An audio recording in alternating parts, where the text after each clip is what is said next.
Hello everyone and welcome to our tutorial today with the Putnam County District Library. I'm Addie and today I'm going to be talking to you about free solar panel scams.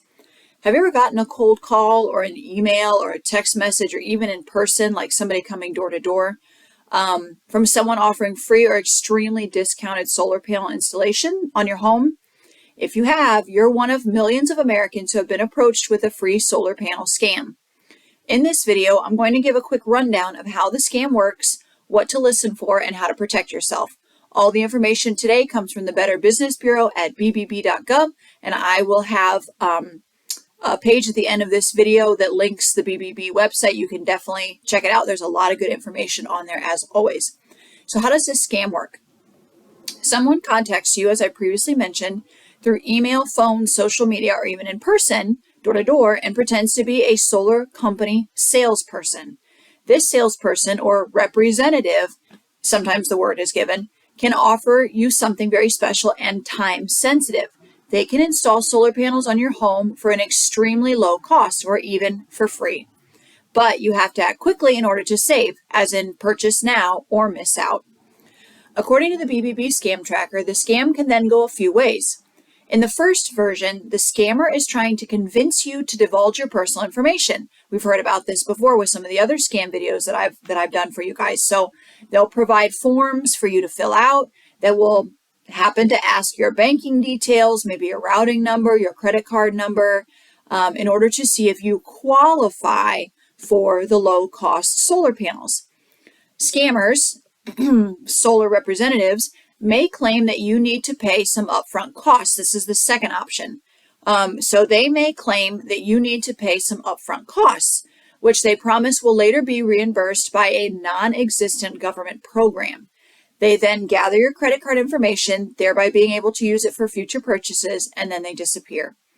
So either way, they're kind of out for your personal information, whether it's your banking number or your credit card number. That's what they're asking for. Okay, so that's what you should be listening for so that you have alarm bells going off if they ask. On their webpage, the BBB shares several experiences by other potential victims of this scam.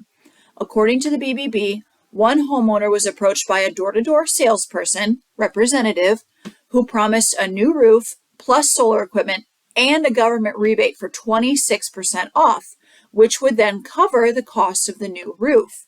However, when the homeowner researched the claim, they discovered that a government rebate program did exist, but the salesperson was misrepresenting the rebate possibilities in order to guarantee a sale of the solar panel system. So they're going to say whatever they have to say in order to make the sale, because they're going to leave and you won't be able to find them if it doesn't work out the way they promised.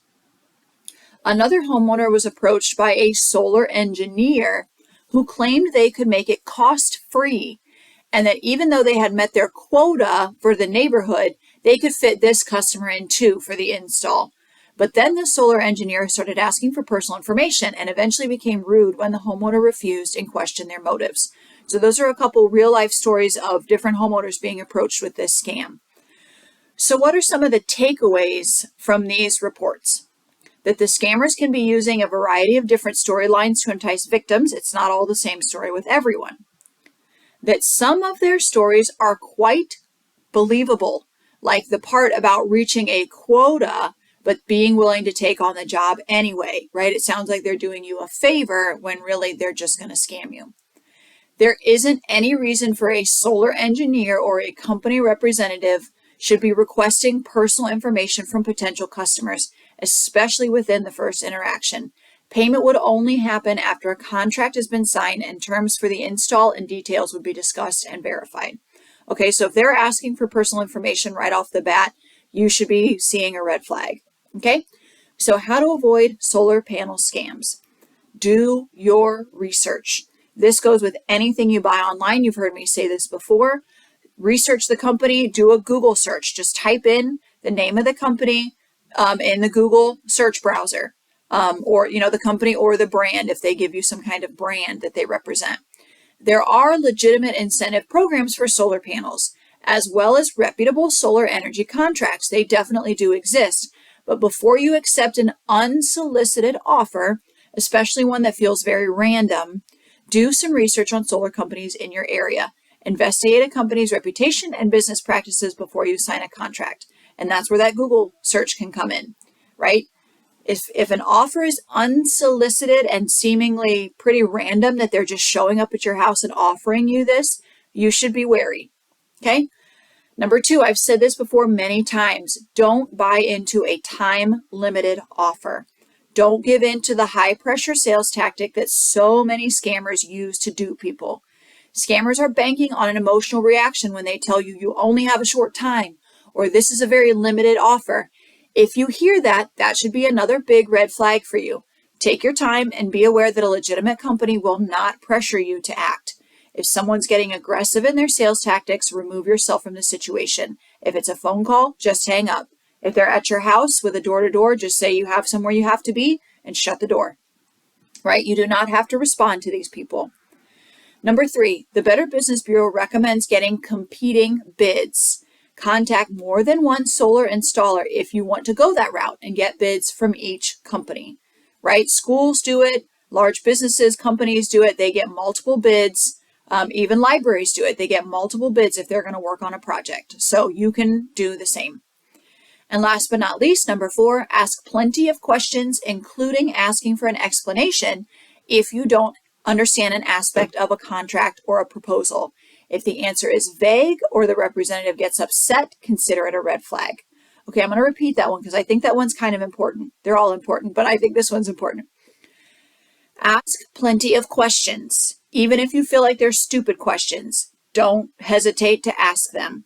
Ask for an explanation if you don't understand what the solar representative is talking about. If you don't understand, if he or she uses a word that you're not familiar with, or they have special lingo that they're using, that could be there just because that's the lingo that they use in the business, but that could also be there to confuse you and make you feel less in control. And then they can put those scare tactics of the time-sensitive offer into place, right? It's manipulation. That's what it is. So if you don't understand an aspect of a contract or a proposal, or if you feel like you ask and the answer is vague, consider that a red flag. They should be willing to answer your questions. You are going to be spending a significant amount of money. You deserve to know what the heck you're getting into, right? Okay, so I hope that this is helpful for everybody. And now you have, a foundation to look for if somebody's approaching you with stuff like this, and you know what to listen for. So that's my goal. Okay, thank you for watching. I hope everybody has a great day.